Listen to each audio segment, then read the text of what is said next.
Commenté par Karine Barzigar. Une terre fertile, des plantations luxuriantes au cœur du village de Yombo, à 30 km de la capitale Bangui.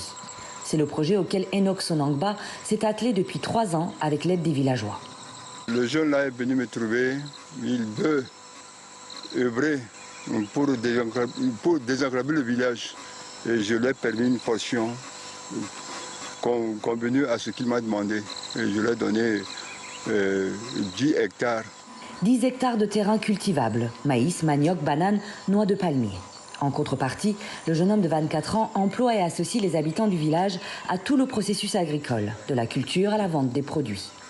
Un savoir-faire acquis grâce à sa licence en économie et à une formation de 2 ans au Rwanda en gestion de l'environnement et développement agricole.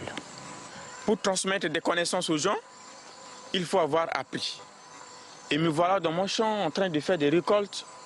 Vous voyez des palmiers, des bananiers, les résultats de ce que j'ai appris. Et je ne peux pas les garder sur moi-même. Et c'est ce que j'ai en train de transmettre aux jeunes aujourd'hui. Transmettre, même en période de pandémie et malgré la fermeture des établissements scolaires. Depuis 3 mois, Enoch a obtenu l'ouverture d'une classe dans ce lycée. Il y donne des cours à 250 lycéens et étudiants venus de tout Bangui. Des classes de 30 élèves pour une formation théorique mais aussi pratique. Différentes variétés du Rwanda. Ici, dans ce potager, installé dans l'enceinte même du lycée.